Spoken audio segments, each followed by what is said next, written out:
إن الحمد لله نحمده ونستعينه ونؤمن به ونتوكل عليه ونعوذ بالله من شرور أنفسنا ومن سيئات أعمالنا من يهده الله فلا مضل له ومن يضلل فلا هادي له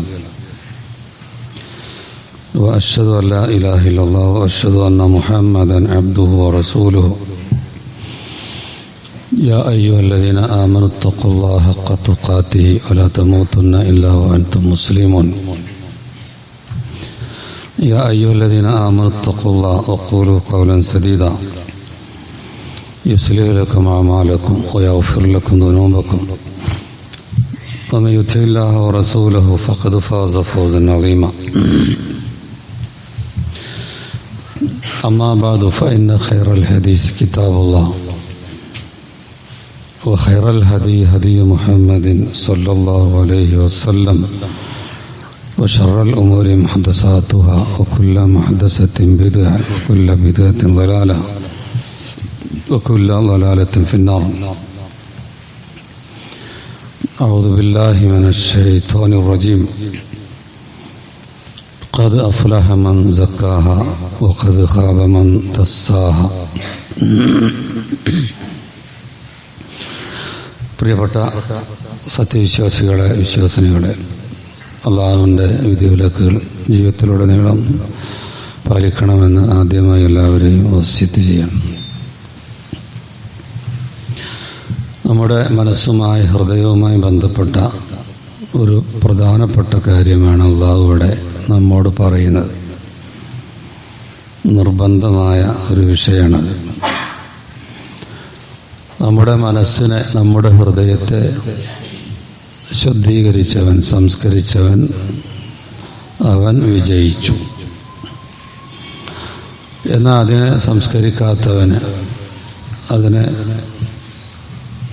മോശമാക്കിയവൻ, ഹൃദയം അശുദ്ധമാക്കിയവൻ പരാജയപ്പെട്ടു. ഇതൊരു 6-7 കാര്യങ്ങൾ സത്യം ചെയ്ത് പറഞ്ഞിട്ടാണ് പറയുന്നത്. വളരെ പ്രധാനപ്പെട്ട വിഷയം. അശംസി വധുഹ എന്ന് പറഞ്ഞ ഓരോ കാര്യം, സൂര്യൻ, ചന്ദ്രൻ, ഇതൊക്കെ വെച്ച് സത്യം ചെയ്തിട്ട് പിന്നെ പറയുന്ന വിഷയമാണ് നമ്മുടെ മനസ്സിൻ്റെ കാര്യം പറയുന്നത്. അപ്പോൾ നമ്മൾ ആരാധനകളൊക്കെ ചെയ്യുന്നവരാണ്. ഈ ആരാധനകൾ ചെയ്യുന്നവരോടും പണ്ഡിതന്മാർ ഇതൊക്കെ വെച്ച് പറയുന്ന ചില കാര്യങ്ങളുണ്ട് ശ്രദ്ധിക്കാൻ.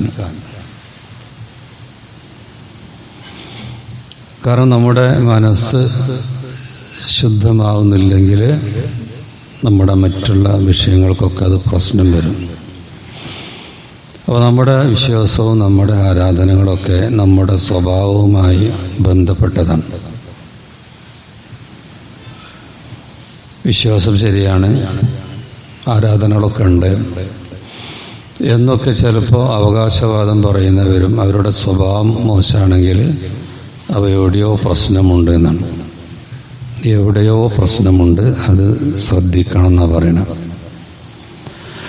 അപ്പോൾ നമ്മുടെ ഹൃദയത്തെ അതിന് കുഴപ്പമെന്താ ഉള്ളതെന്ന് ചെക്ക് ചെയ്യാൻ വേണ്ടി ഒരു ചെക്ക് ലിസ്റ്റ് തന്നെ തന്നിട്ട് കുറേ ഉണ്ട്. ചില കാര്യങ്ങളെ നമുക്ക് ഉലമാക്കൾ പറഞ്ഞു തന്ന ചില സംഭവങ്ങളൊക്കെ ഉണ്ട്. അപ്പോൾ നമുക്ക് നോക്കാം നമ്മുടെ ഹൃദയം എങ്ങനെയാണെന്നുള്ളത്, നല്ലതാണോ, സംസ്കരിക്കപ്പെട്ടതാണോ അല്ലയോ എന്നൊക്കെ. കാരണം അത് നോക്കണം, നോക്കിയില്ലെങ്കിൽ പ്രശ്നമുണ്ടോ. ഇവിടെ പറഞ്ഞ വിജയത്തിൻ്റെ മാനദണ്ഡമാണ് ഹൃദയത്തിൻ്റെ ശുദ്ധീകരണം എന്നാണ്. ഇതുപോലെ മറ്റൊരു വചനത്തിൽ നമുക്കറിയാൻ കേട്ടതാണ് യൗമല യൻഫഉ മാലും വലാ ബനൂൻ. പരലോകത്ത് നമ്മുടെ ധനം, നമ്മുടെ മക്കളൊന്നും പ്രയോജനം ചെയ്യൂല. ഇല്ലാ മൻ അത്തല്ലാഹ ബിഖൽബിൻ സലീം, സലീമായ ഹൃദയവുമായി റബ്ബിൻ്റെ അടുത്ത് ചെന്നവനൊഴികെ. നമ്മുടെ ഹൃദയം ശുദ്ധമല്ലെങ്കിൽ പരലോകത്ത് പ്രയോജനമില്ല എന്നാണ് ഈ പറഞ്ഞത്. വിശുദ്ധ ഖുർആൻ സൂറത്ത് ശൂറയിൽ പറഞ്ഞ വിഷയമാണത്.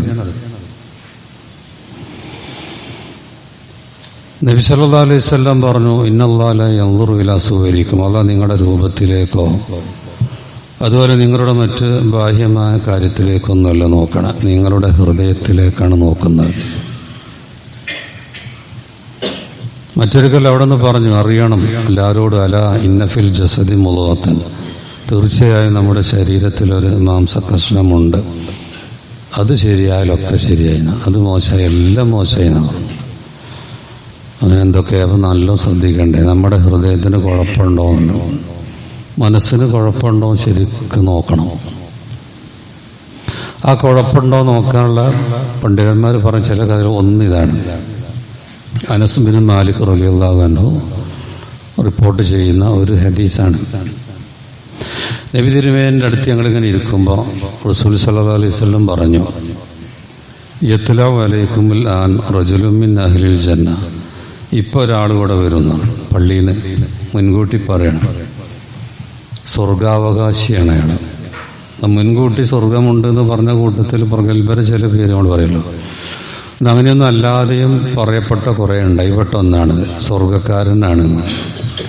അപ്പം എല്ലാവരും ഇങ്ങനെ നോക്കി നിന്നപ്പോണ്ട് ഒരാൾ അങ്ങനെ വരുന്നത്, ഒതുകൊടുത്ത വെള്ളമൊക്കെ അയാളെ താടിയിലൂടെ അങ്ങനെ ഒലിക്കുന്നുണ്ട്. അയാളുടെ ചെരുപ്പ് അയാൾ ഇടത്തെ കയ്യിൽ പിടിച്ചിട്ടുണ്ട്. പള്ളീൻ്റെ ഒരു മൂലയിൽ പോയി തഹയ്യത്ത് നിസ്കരിക്കുന്നുണ്ട്. അതങ്ങനെ കഴിഞ്ഞു. പിറ്റേ ദിവസവും റസൂൽ സല്ലല്ലാഹു അലൈഹി വസല്ലം ഇങ്ങനെ തന്നെ പറഞ്ഞു, ഒരാൾ വരും, അയാൾ സ്വർഗത്തിൻ്റെ അവകാശിയാണ് പറഞ്ഞു. അപ്പോഴും വന്നത് അയാൾ തന്നെയാണ്. ഇതേമാതിരി വന്നിട്ടുണ്ട്.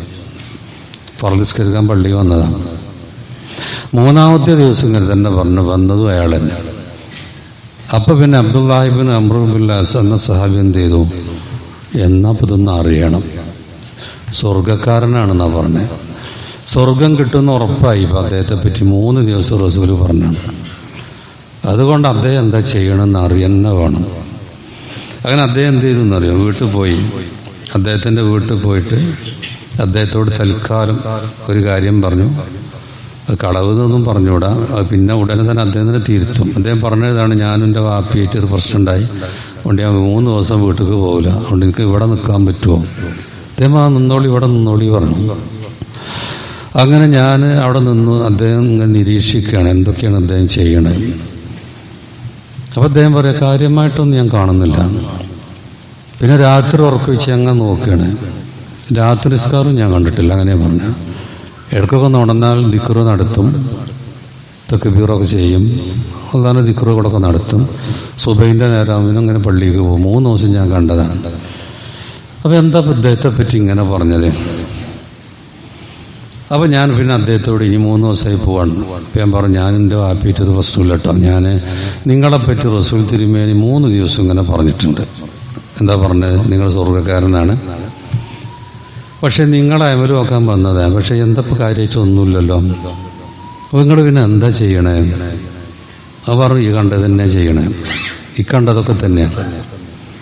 അപ്പോൾ അത്ഭുതത്തോടു കൂടി പോയപ്പോൾ അദ്ദേഹത്തെ വിളിച്ചിട്ട് പറഞ്ഞു, ഒരു കാര്യം കൂടി പറയാം.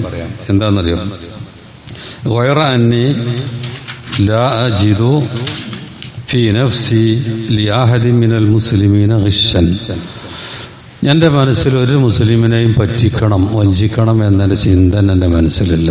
എന്താണ് ഒരു കാര്യം പറഞ്ഞത്. രണ്ടാമത് പറഞ്ഞു, വല അഹ്സുദു അഹദൻ അലാ ഖൈരിൻ അഅതാഹു അല്ലാഹു ഇയ്യാഹു. അള്ളാഹു ആർക്ക് എന്ത് ഹൈറ് കൊടുത്താലും അതിനോടൊന്നും ഞാൻ അസൂയ കാണിക്കാറില്ല. 2 കാര്യം ഇപ്പോൾ അവിടെ പറഞ്ഞു. ഒന്നൊരാളും ഞാൻ പറ്റിക്കൂല. ഈ പറ്റിക്കൽ മനസ്സ് വാകൽ പറ്റിക്കുന്നവരുണ്ട്, കബളിപ്പിക്കുന്നവരുണ്ട്, പല രംഗത്തും ഉണ്ടല്ലോ. മനുഷ്യന്മാരെ പറ്റിക്കണമല്ലോ. ഒരാളെയും പറ്റിക്കുക എന്നുള്ള എൻ്റെ മനസ്സ് തന്നെ അല്ല. അതാണ് ഒരു കാര്യം എന്ന് പറഞ്ഞത്. രണ്ടാമത്തത്, ആർക്കെങ്കിലും വല്ല പദവിയുണ്ടോ അതൊക്കെ നോക്കിയിട്ട് അസ്വസ്ഥനായി ഇങ്ങനെ ഇടങ്ങാറായിട്ട് ഇങ്ങനെ നടക്കില്ല. അസൂയൻ്റെ ആൾക്കാർ, മറ്റുള്ളവരുടെ അസൂയ. എനിക്ക് ഒരാളോട് ആർക്കെന്ത് ഹയർ കിട്ടും എനിക്ക് സന്തോഷം ഉണ്ടാകുക. അത് കിട്ടട്ടെ, അൽഹംദുലില്ലാഹ്, അവർക്ക് അങ്ങനെ ഹയർ കിട്ടി, ഇത് കിട്ടി. ഈ രൂപത്തിൽ ഒരു മനുഷ്യനോടും അസൂയ ഇല്ലാത്ത ഒരു മനസ്സാണ് എൻ്റെ. ഇത് കേട്ടപ്പോൾ അബ്ദുല്ലാഹി ഇബ്നു ഉമർ, ഇത് ശരി, അത് തന്നെയാണ് നിങ്ങളിങ്ങനെ ആയത്, ഞങ്ങൾക്കൊന്നും കഴിയാത്ത അദ്ദേഹത്തിൻ്റെ വിനയം കൊണ്ട് പറഞ്ഞു.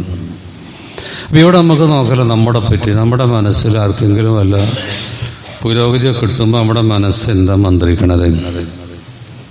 അസൂയ ഉണ്ടോ ഇല്ല നമുക്ക് നോക്കാമല്ലോ നമ്മളെ പറ്റി.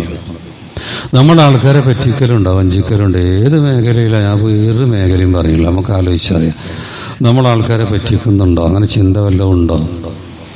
എങ്കിൽ അത് ഹൃദയത്തിന്റെ തകരാറിന്റെ ലക്ഷണമാണ്. നമ്മൾ ഹൃദയത്തിന്റെ കുഴപ്പത്തിന്റെ ലക്ഷണമാണ്. അതൊരു വിഷയം. ഇനി ഞാൻ വേറൊരു കാര്യം പറയാം.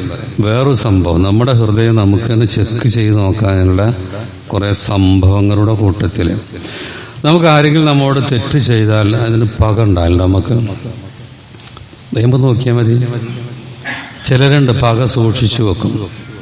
ഏത് പണ്ട് ചെറിയ കുട്ടിയായിരുന്ന കാലത്ത് കളിച്ചപ്പോൾ എന്നെ തച്ചു, അതിപ്പോഴും കൊണ്ടുനടക്കുന്നവരുണ്ടാവും. അല്ലെങ്കിൽ സ്കൂളിൽ പഠിക്കണ കാലത്ത് അന്ന് അവൻ അങ്ങനെ ചെയ്തു, എന്നിട്ട് അതിങ്ങനെ പറയും. അങ്ങനെ പറഞ്ഞാൽ തന്നെ എന്താ, അവൻ അങ്ങനെ പറയുമ്പോൾ തന്നെ എന്തോ ഒരു പക അങ്ങനെ ഉണ്ട് എന്നതിനർത്ഥം. അല്ലെങ്കിൽ അന്ന് ഞാൻ പഠിക്കുമ്പോൾ അന്ന് അധ്യാപകൻ എന്നെ അങ്ങനെ ചെയ്തു, അല്ലെങ്കിൽ ക്ലാസ്സിൽ നിന്ന് പുറത്ത് നിർത്തി, അതുകൊണ്ട് അധ്യാപകനോട് ദേഷ്യം. ഇതൊക്കെ ഇങ്ങനെയുണ്ട്. ഇതൊക്കെ വിട്ടുകൊടുക്കുക. അതൊക്കെ ഓരോ സമയത്ത് ചെറിയ കുട്ടികളാണ് കാലത്ത് മറ്റൊക്കെ എല്ലാവരും ബുദ്ധിപരമായി ഉയർന്നിട്ടൊന്നും ഉണ്ടാവില്ലല്ലോ. അന്നൊക്കെ ഓരോ വല്ലവും പറയുക മറ്റേ പരീക്ഷയൊക്കെ ചെയ്തിട്ടുണ്ടെങ്കിൽ അത് മനസ്സിൽ വെച്ച് ഇങ്ങനെ നടക്കുക ആൾക്കാരെ. ഈ പക, വിദ്വേഷം എന്ന് പറയണം. അപ്പൊ ഇതുണ്ടോ? അതല്ല, വിട്ടുവീഴ്ചയാണ്. ഒക്കെ ഇങ്ങനെ വിട്ടുവിടും. ഒന്നും പ്രശ്നമല്ല. അതൊന്നും മനസ്സിൽ കൊണ്ടുകൊടുക്കാത്ത സകലമാന പകയുടെയും ചങ്ങലക്കെട്ടുകളെ തകർക്കുന്നതാണ് ഇസ്ലാം നമ്മോട് പഠിപ്പിക്കുന്നത്. ഷെയ്ഖുൽ ഇസ്ലാം ഇബ്നു തൈമിയെ പറ്റിയൊക്കെ പറയുന്നുണ്ട്. അദ്ദേഹം എതിരാളികൾക്ക് വേണ്ടി പ്രാർത്ഥിക്കും. അത്രയും അതും നല്ലത്. ആ എതിരാളികളുണ്ട്, എൻ്റെ തെറ്റ് നോക്കുന്നവരോട് എനിക്ക് തിരുത്താലോ, അങ്ങനെയൊക്കെ പറയാം. ഒരുപാട് എതിരാളികൾ എനിക്ക് ഇൽമില്ല എന്ന് പറയുകയാണെങ്കിൽ എനിക്ക് ഏത് വിഷയം തെറ്റുപറ്റിയെങ്കിൽ അതൊക്കെ തിരുത്താലോ, അതും ഹൈറ്. അദ്ദേഹത്തിനെതിരെ ഭരണാധികാരികളോട് എന്തൊക്കെയോ പറഞ്ഞ് അദ്ദേഹത്തിനെതിരെ ശിക്ഷാ നടപടികൾ എടുക്കണം, അയാളെ ജയിലിലടക്കണം, ഷെയ്ഖുൽ ഇസ്ലാമിനെ ജയിലിലടക്കണം എന്നൊക്കെ പറഞ്ഞ ആള് മരിച്ചപ്പോൾ അദ്ദേഹം വീട്ടിൽ പോയി. ഇങ്ങനെയൊക്കെ പ്രശ്നമുണ്ടായ ആളോട് വീട്ടിൽ പോയിട്ട് പറയാണ്, അയാൾ മരിച്ചുപോയി, കുടുംബത്തോട് പറയാണ്, ഞാൻ നിങ്ങളുടെ പിതാവിന്റെ സ്ഥാനത്ത് കണ്ട എന്ത് കാര്യമുണ്ട് എന്നോട് പറഞ്ഞാൽ മതി. ഷെയ്ഖുൽ ഇസ്ലാമിന്റെ ചരിത്രത്തിലുള്ളതാണ്. ഇതൊക്കെ റസൂലിന്റെ ജീവിതത്തിൽ അങ്ങനെ തന്നെ ഓരോണ്ട് എടുത്തു വെച്ചതാണ്. നബി തിരുമേനിന്റെ ജീവിതത്തിൽ പകണ്ടോ? ഐഷാ റളിയല്ലാഹു അൻഹ പറഞ്ഞെന്താ, മൻ തഖമ റസൂലുള്ളാഹി ലിനഫ്സിഹി ഫീ ഷൈഇൻ ഖത്തു. ഒരു വിഷയത്തിൽ, എന്തെല്ലാം വിഷയത്തിലാണ് നബിനെ അവർ ആക്രമിച്ചത്? അഭിമാനത്തെ കൊള്ള കളിച്ചിട്ടില്ലേ? പരിഹസിച്ചിട്ടില്ലേ? ശാരീരികമായ മർദ്ദനങ്ങളില്ലേ? ത്വായിഫിൽ വന്ന പാട് നാട്ടി വിട്ടിട്ടില്ലേ? സ്വന്തം നാട്ടിൽ നിന്ന് ഇജറ പോകേണ്ടി വന്നിട്ടില്ലേ? ഒരാളോട് ഒരു പകയില്ല, ഒന്നൊക്കെ വെറുതെ എല്ലാം വിടുക, ഒക്കെ വിട്ടുവിടുക. ഒരിക്കലൊരു സഹാബി നബിയോട് ചോദിച്ചു, നമ്മുടെ വേലക്കാരന് എത്ര വട്ടം നമ്മൾ മാപ്പ് കൊടുക്കണം? അപ്പൊ അദ്ദേഹത്തിന് ഒരു വേലക്കാരൻ ഉണ്ടായപ്പോൾ ഒരു സഹാബി ചോദിച്ചതാണ്, എത്ര വട്ടം മാപ്പ് കൊടുക്കണം? നബി അത് കേട്ടിട്ടുണ്ട്, കേൾക്കാത്ത മാറി നിന്ന് നബിക്ക് അത് അത്ര ഇഷ്ടമൊന്നായില്ല. ഈ മാപ്പ് കൊടുക്കുക എത്ര വട്ടം ചോദിക്കുക? എല്ലാം സ്ഥിരം മാപ്പ് കൊടുക്കുക എന്നല്ല ചോദിച്ചുകൊണ്ടിരിക്കുക. അപ്പൊ അദ്ദേഹം വീണ്ടും നബിന്റെ മുമ്പക്ക് വന്നിട്ട്, നബി, നമ്മുടെ വേലക്കാരൻ തെറ്റ് ചെയ്ത് എത്ര വട്ടം സഹിക്കണ്ടേ? എത്ര വിട്ടുകൊടുക്കണം? ആവർത്തിച്ച് ചോദിച്ചപ്പോൾ നബി പറഞ്ഞാ, ഓഫു അനു കൊല്ലയും സബീന മറ, ഇജ് നിത്യവും 70 വട്ടം മാപ്പ് കൊടുത്തതാണ്. നമ്മുടെ പ്രവാചകൻ പഠിപ്പിച്ചാണ് 70 പ്രാവശ്യം നിത്യവും മാപ്പ് കൊടുത്തേക്ക് എന്ന് പറഞ്ഞാൽ കാണ്ടമാനം മാപ്പ് കൊടുക്കുക. അപ്പൊ പകയും വിദ്വേഷവും വെക്കുന്ന മനസ്സാണോ നമ്മുടേത്? നമ്മുടെ ഹൃദയത്തിന് കുഴപ്പമുണ്ട്. നമുക്കറിയില്ല, നമ്മുടെ തുലാസിൽ ഏറ്റവും കൂടുതൽ ഖനം കൊടുക്കുന്നത് സൽസ്വഭാവമാണ്. മദ്രസ എന്നൊക്കെ പഠിക്കുന്നില്ലേ നമ്മള്? അപ്പൊ എന്റെ അഖീദ ശരിയാണ്, എനിക്ക് ഇബാദത്തുണ്ട്, ഇബാദത്തുകൾ വേണം കേട്ടോ. ഇബാദത്തിനെ നിസ്സാരാക്കരുത് നമ്മുടെ ഒരിക്കലും. നമുക്ക് ഫർള് എന്തായാലും നമ്മൾ ചെയ്യണമല്ലോ, നിർബന്ധമല്ലേ ഫർളായ കാര്യങ്ങൾ. നബി സല്ലല്ലാഹു അലൈഹി വസല്ലം പറഞ്ഞു, അള്ളാഹുവിന് ഏറ്റവും ഇഷ്ടപ്പെട്ട അടിമയുടെ കാര്യം അവൻ ഫർളാക്കിയത് ചെയ്യലാണ്. എന്നിട്ട് പിന്നെ സുന്നത്ത് ചെയ്ത് എന്നോട് അടുത്തുകൊണ്ടിരിക്കും, അങ്ങനെ ഞാൻ അവന്റെ കൈയാവും, ഞാൻ അവന്റെ കണ്ണാവും എന്നൊക്കെ പറഞ്ഞ ഹദീസ് നമ്മൾ കേട്ടിട്ടില്ലേ? അപ്പൊ നമ്മൾ ഫർള് എന്തായാലും ചെയ്യണം, കഴിയുന്നൊക്കെ സുന്നത്ത്. ഇപ്പൊ റസൂലിന്റെ അത്ര സുന്നത്ത് കാര്യം ചെയ്യാൻ നമുക്ക് കഴിയില്ല. നബി കാലിൽ നീര് വരുന്നത് വരെ രാത്രി നിസ്കരിച്ചും കാര്യമൊക്കെ നമുക്ക് കേട്ടിട്ടുണ്ട്. അപ്പൊ ഏതായാലും കഴിയില്ല. എന്നാലും കുറച്ചൊക്കെ സുന്നത്തൊക്കെ, റവാത്തിബ് സുന്നത്ത്, നിത്യവും 12 നിസ്കരിച്ച സ്വർഗത്തിലൊരു ഭവനം ഉണ്ട് എന്നാ പറഞ്ഞ. അതുപോലെ നമ്മുടെ എല്ലാ സന്ധികൾക്കും ദാനം ചെയ്യണം. 360ഓളം സന്ധികൾ. അതിനൊക്കെ പകരമായി 2 റക്അത്ത് ദുഹാ നിസ്കാരം നിർവഹിച്ചാൽ പരിഹാരമായി എന്ന് പറഞ്ഞിട്ടുണ്ട്. ഇതുപോലെ നോമ്പ്, സുന്നത്ത് നോമ്പും പലതും ഉണ്ടല്ലോ, തിങ്കൾ വ്യാഴം ഒക്കെപാട് കയ്യിൽ മാസത്തിൽ 3 ഉണ്ടെങ്കിൽ അതും പറ്റൂലെങ്കിൽ നിർബന്ധമൊന്നുമില്ല. പക്ഷെ ഇങ്ങനെയൊക്കെ നമുക്ക് ചെയ്യാം. ആരാധന നിസ്സാരാകാം. ദിക്റുകൾ, ദുആകളൊക്കെ വളരെ പ്രധാനമാണല്ലോ. പക്ഷെ ഇതൊക്കെ ചെയ്യുന്നവർ ശ്രദ്ധിക്കണം, നമ്മുടെ മനസ്സ് ശുദ്ധമല്ലെങ്കിൽ ഇതൊക്കെ പ്രശ്നമാണ്. അപ്പൊ ഈ ആരാധനകൾ നമ്മുടെ ജീവിതത്തിൽ സ്വാധീനം ചെലുത്തുന്നില്ല എന്നാണ്. വിശുദ്ധ ഖുർആൻ പറഞ്ഞു, ഇന്ന സ്വലാത്ത തൻഹാ അനിൽ ഫഹ്ശാഇ വൽ മുൻകർ. തീർച്ചയായും നമസ്കാരം മനുഷ്യനെ മോശപ്പെട്ട കാര്യങ്ങളിൽ നിന്നും വെറുക്കപ്പെട്ട കാര്യങ്ങളിൽ നിന്നും തടുത്തു നിർത്തുന്നു. അത് നല്ല നിസ്കാരമാകുമ്പോഴാണത്. നിസ്കാരത്തിന്റെ രൂപത്തിലാകുമ്പോൾ തിന്മകളെ ഒക്കെ അതിങ്ങനെ അകറ്റുന്ന നിസ്കാരത്തിന്റെ സ്വാധീനം. ഇതുപോലെ നമ്മൾ കൊടുക്കുന്ന ദാനങ്ങൾ, അതുപോലെ സക്കാത്ത്, അതിലൊക്കെ ശുദ്ധീകരണം എന്നൊരർത്ഥമുണ്ടല്ലോ. നമ്മുടെ സ്വത്തിനെ ശുദ്ധീകരിക്കും. അത് ഹജ്ജിനെ പറ്റി പറഞ്ഞൊക്കെ പറഞ്ഞിട്ടുണ്ടേ. അപ്പൊ ഇതൊരു കാട്ടിക്കൂട്ടലാവാതെ ശരിക്കും ആരാധന നിർവഹിക്കണം. എന്നാൽ നമ്മൾ കൂടുതൽ ആരാധനകളൊന്നും ഇല്ലാന്ന് വെക്കുക. അപ്പൊ ആ സഹാബിനെ പറ്റി പറഞ്ഞല്ലോ, അദ്ദേഹം രാത്രി നിസ്കരിക്കണ ഞാൻ കണ്ടില്ല എന്നാണ് അബ്ദുല്ലാഹി ഇബ്നു അംർ പറയണേ. എന്നിട്ട് നബി 3 ദിവസം പറയാണ് അദ്ദേഹം സ്വർഗത്തിന്റെ ആളാണ്. അദ്ദേഹം ഫർനിസ്കാരത്തിന് പള്ളിയിൽ ഇങ്ങനെ വരും. പിന്നെ അദ്ദേഹത്തിന്റെ മനസ്സ് വളരെ ശുദ്ധമാണ്. ആരോടും അസൂയയോ കുശുമ്പോ ആരെയും പറ്റിക്കണമെന്നോ വഞ്ചിക്കണമെന്നോ യാതൊരു ചിന്തയില്ലാത്തൊരു മനുഷ്യനാണ് അദ്ദേഹം. അതാണ് ആ പറഞ്ഞിട്ടാണ്. ഇനി ഒറ്റ കാര്യം കൂടി ഞാൻ ഒരൊറ്റ കാര്യം കൂടി. അതൊന്നിപ്പോ നമ്മൾ ചിലപ്പോൾ ഇവിടെ നമ്മളുമായി ബന്ധിച്ചതായിരിക്കൂല, ചില ആൾക്കാർക്കുള്ളതായിരിക്കും. അപ്പല്ലേ നമുക്ക് ഇല്ലാന്നെങ്കിൽ സമാധാനിക്കാലോ. അതെന്താണെന്നറിയാം, ഈ സ്ഥാനമോഹം, അധികാരമോഹം എന്നൊക്കെ പറയുന്ന ഒരു വിഷയമാണ്. അത് വാസ്തവത്തിൽ ഹൃദയത്തെ തകർക്കുന്ന ഒരു വിഷയമാണ്. നാളാവാനുള്ളൊരു പൂതി, അതൊക്കെ നമ്മുടെ ഹൃദയത്തിന്റെ രോഗമാണ്. നമ്മളെ മേൽ വല്ല ഏൽപ്പിക്കപ്പെട്ട ചെയ്യാന്നല്ല, അത് കിട്ടണം അതിന് ചരട് വലിച്ച് അങ്ങനെ വന്നിട്ട് പ്രശ്നം. അഥവാ കിട്ടിയിട്ടില്ലെങ്കിൽ പിന്നെ ഓരോ രോഗം ഇങ്ങനെ കാണും സമൂഹം. പിന്നെ ഓരോ എത്ര നല്ല പ്രസ്ഥാനമാണ് ഇതിന് തകർക്കാനോ അല്ലെങ്കിൽ എത്ര നല്ല ആദർശമാണ് ഇതിന് നിൽക്കാനോ ഒരു മടി ഉണ്ടാവില്ല. അപ്പൊ ഇതിന് പണ്ഡിതന്മാർ പറഞ്ഞ ഒരു ഉദാഹരണം മഹാനായ ഖാലിദ് ഇബ്നു വലീദിന്റെയാണ്. അതിലൊരു ഇജാസ് കൂടി ഉണ്ട്. എന്താന്ന് വെച്ചാൽ നബി സല്ലല്ലാഹു അലൈഹി വസല്ലം അദ്ദേഹത്തിന് പേരിട്ട് അള്ളാഹുവിന്റെ വാളെന്നാണ്. അപ്പൊ അദ്ദേഹം അബൂ സിദ്ദീഖിന്റെ കാലത്തൊക്കെ അത്യുന്നതങ്ങളിൽ നിൽക്കുന്ന ഒരു കാലാണ്. സർവ്വ സൈന്യാധിപനാണ്. അദ്ദേഹത്തിന്റെ കയ്യിലൂടെ ഒരുപാട് വിജയം ഇസ്ലാമിന് നൽകി. അങ്ങനെ അബൂ സിദ്ദീഖ് മരിച്ചപ്പോൾ ഉമർ ഖത്താബ് ഭരണേറ്റെടുത്തു. ഉമർ ഖത്താബ് ചെയ്ത ഒരു കാര്യം, അദ്ദേഹത്തെ ആ പ്രധാന സ്ഥാനത്ത് നിന്ന് ഒഴിവാക്കി. ഇനി സാധാ പട്ടാളക്കാരനായാൽ മതി, പകരം വേറൊരുത്തനെ വെച്ചു.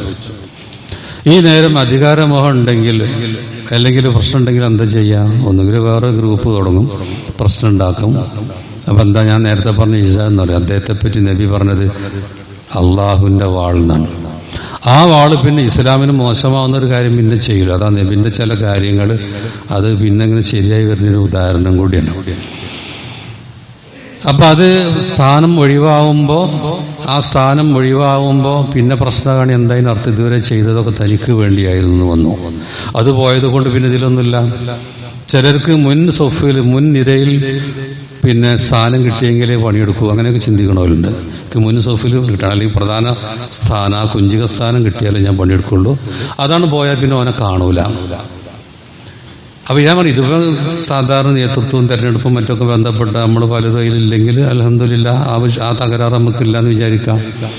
എന്നാൽ ഇങ്ങനെ ഒരു മോഹം നമുക്കുണ്ടെങ്കിൽ, ദുനിയാവിനോടുള്ള ഈ പൂതി,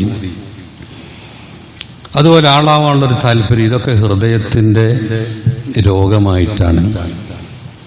വാസ്തവത്തില് പ്രസിദ്ധി അല്ല, എത്രത്തോളം പ്രസിദ്ധി എന്നതല്ല, അത് ഇല്ലാതിരിക്കല്. അതില്ലാതിരിക്കാൻ ശ്രമിച്ചവരാണ് മുമ്പുള്ളവരൊക്കെ. മറ്റൊരു ഇജാസും കൂടി ഞാൻ പറഞ്ഞ് അവസാനിപ്പിക്കാം. അതെന്താ? ഉവൈസുൽ ഖർണിന്റെ സംഭവമാണ്. ഉവൈസുൽ ഖർണി അദ്ദേഹം ഒരു താബി പണ്ഡിതനാണ്. അദ്ദേഹം യമനിലെ ആളാണ്. യമനിൽ നിന്ന് സൈന്യങ്ങളോ മറ്റതൊക്കെ വരുമ്പോൾ ഉമർ ഖത്താബ് ചോദിക്കും അദ്ദേഹത്തിന്റെ ഭരണകാലത്ത്, നിങ്ങളുടെ കൂട്ടത്തില് ഉവൈസ് എന്ന ആളുണ്ടോന്ന് ചോദിക്കും.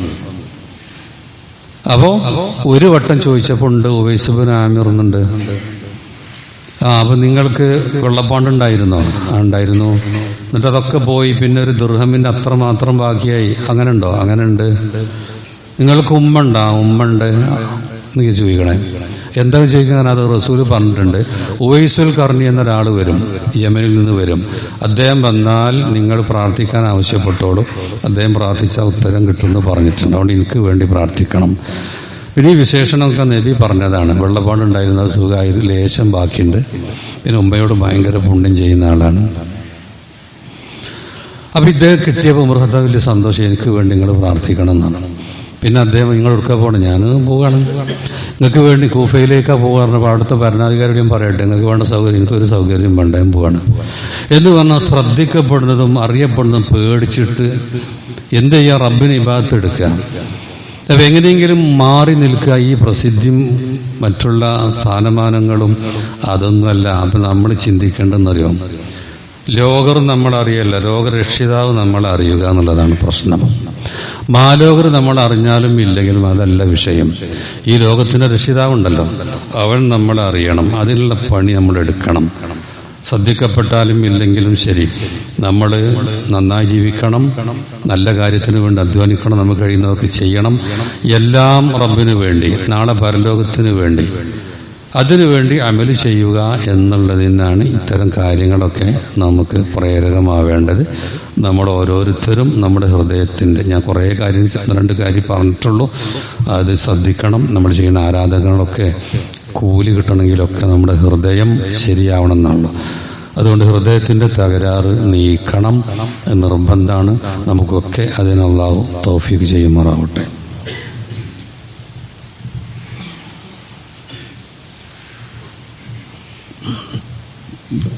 അൽഹംദുലില്ലാഹി വസ്സലാത്തു വസ്സലാം അലാ റസൂലില്ലാഹ് വഅലാ ആലിഹി വസഹ്ബിഹി അജ്മഈൻ, അമ്മാ ബഅദ്.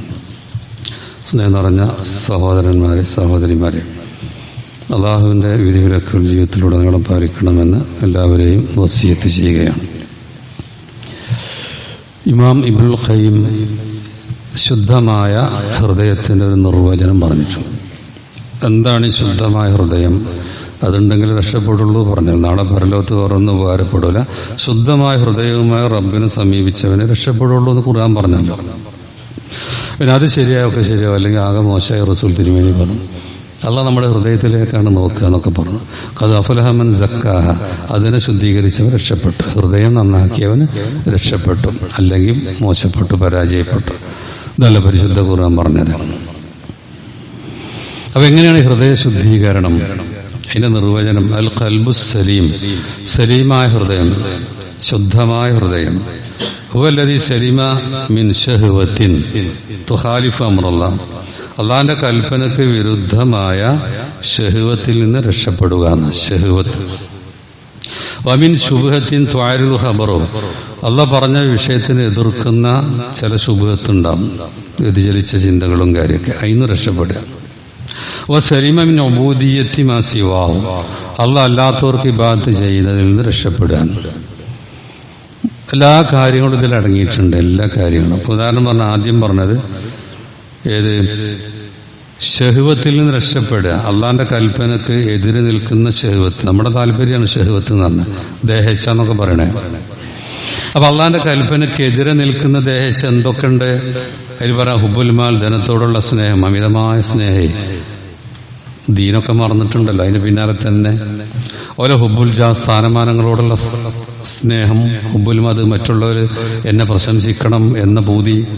ഹുബ്ബു സൈത്തറ, എനിക്ക് അധികാരം കിട്ടണം എന്നുള്ള പൂതി. ഹുബ്ബുൽ ഇന്തിക, മറ്റുള്ളവനോട് പ്രതിക്രിയ ചെയ്യണം, പ്രതികാരം ചെയ്യണം എന്നൊക്കെ വിചാരിച്ച് ഇങ്ങനെ അതും പൂതിയൊക്കെ വെച്ചിങ്ങനെ നടക്കുക. ഇങ്ങനെയൊക്കെ മനുഷ്യൻ അള്ളാഹ് പറഞ്ഞതിന് എതിരാണല്ലോ ഇപ്പൊ ഇതൊക്കെ, ഈ ജാതി പൂതികളൊക്കെ. അപ്പൊ ആ ജാതി ഷഹ്വത്തുകൾ അത് കുറേ ഉണ്ടാവും, അതിന് രക്ഷപ്പെടുക. പിന്നെ പറഞ്ഞത് എന്താണ്? പിന്നെ വമിൻ ശുബ്ഹത്തിൻ തുആരിദു ഖബർ, അള്ളാഹിന്റെ കൽപ്പനക്ക്, അവന്റെ വിവരം, അള്ളാഹിന്റെ സന്ദേശമാണ് കിതാബും സുന്നത്തും. അതിലെന്തൊക്കെയാ പറഞ്ഞാൽ അതാണ് എടുക്കേണ്ടേ. പക്ഷെ അതിൽ നിന്നും ആൾക്കാരെ അകറ്റുന്ന കുറെ ബിദഈ ചിന്തകളൊക്കെ ഉണ്ട്, അതിനൊക്കെ മാറണം. എന്നിട്ട് ശുദ്ധമായ കിതാബുക്ക് സുന്നത്തുക, ഇന്ന് തന്നെ നമ്മുടെ ജീവിത മാർഗം നമ്മൾ സ്വീകരിക്കണം, നമ്മുടെ ആദർശം സ്വീകരിക്കണം. ഇതിനൊക്കെ മാറി പലതുണ്ട് ഇപ്പം.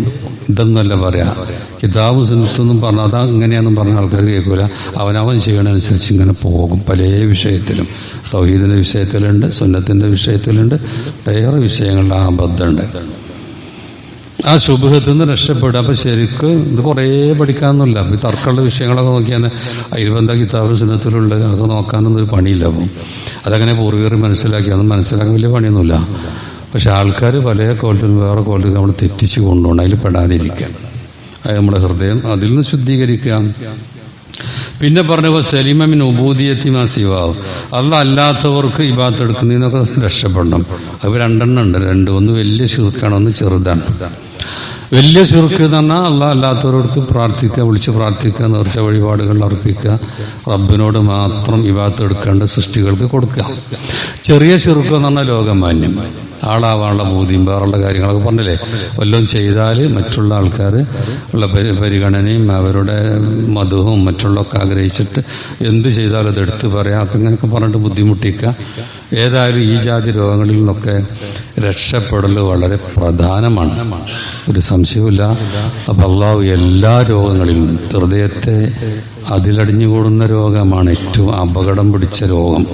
ശരീരത്തിന്റെ രോഗത്തിനൊക്കെ ഇവിടെ ഭൗതിക ചികിത്സയും കാര്യമൊക്കെ ഉണ്ടാകും. അതല്ല വേറെ മാനസിക രോഗം ഉണ്ടോ? ഇത് ഈ മാനസിക രോഗമല്ല, ഇത് ഈ ജാതി കാര്യങ്ങളാണ്. ഇതിനൊന്നും ഇവിടെ ഓടും ചികിത്സ കിട്ടൂല. അതുകൊണ്ട് ഇത് നമ്മൾ മാറ്റിയേ മതിയാവും. ഇതിന് അമ്പിയാക്കളുടെ ചരിത്രവും നല്ലവരുടെ ചരിത്രമൊക്കെ നോക്കുക, അതിനെപ്പറ്റി ഇസ്ലാം പഠിപ്പിച്ച കാര്യങ്ങൾ ശ്രദ്ധിക്കുക. അങ്ങനെ നമുക്കൊക്കെ നമ്മുടെ ഹൃദയം ശുദ്ധീകരിക്കപ്പെട്ടിട്ടുള്ള അള്ളാന്റെ അടുത്തേക്ക് പോകണം, അപ്പോഴേ രക്ഷ ഉണ്ടാവുള്ളൂ എന്നതാണ് ദീന് പഠിപ്പിക്കുന്നത്. അങ്ങനെ സലീമായ ശുദ്ധമായ ഹൃദയം അള്ളാഹു നമുക്കെല്ലാം നമ്മുടെ ഹൃദയത്തെ സലീമാക്കി ശുദ്ധമാക്കി മാറ്റുമാറാവട്ടെ. അങ്ങനെ റബ്ബിനെ കണ്ടുമുട്ടുന്ന നല്ലവരുടെ കൂട്ടത്തിലുള്ള നമ്മൾ ഉൾപ്പെടുത്തുമാറാവട്ടെ. എല്ലാവിധ ഖൈറുകളും ചെയ്ത് മുന്നേറാൻ, അതുപോലെ ഒരാളോടും പകയും അസൂയയും വിദ്വേഷവും എന്തൊക്കെ ഹൃദയത്തിൽ അടിഞ്ഞുകൂടുന്ന തിന്മകളുണ്ടോ അതിൽ നിന്നൊക്കെ അള്ളാഹ് നമ്മളെ സ്ഫുടം ചെയ്ത് ശുദ്ധീകരിച്ച് നല്ലവരുടെ കൂട്ടത്തിൽ ഉൾപ്പെടുത്തുമാറാവട്ടെ. നമ്മയൊക്കെ അവൻ ജന്നാത്തുൽ ഫിർദൗസിൽ പ്രവേശിപ്പിക്കുമാറാവട്ടെ. റബ്ബന ആതിനാ ഫിദ്ദുനിയ ഹസനതൻ വഫിൽ ആഖിറതി ഹസനതൻ വഖിനാ അദാബന്നാർ. റബ്ബന ലാ തുസിഗ് ഖുലൂബനാ ബഅദ ഇദ് ഹദൈതനാ വഹബ് ലനാ മിൻ ലദുൻക റഹ്മ ഇന്നക അൻതൽ വഹ്ഹാബ്. اللهم اغفر للمؤمنين والمؤمنات والمسلمين والمسلمات. اللهم اعز الاسلام والمسلمين واذل الشرك والمشركين. اللهم اجرنا من النار. واخر دعوانا الحمد لله رب العالمين وصلى الله على محمد.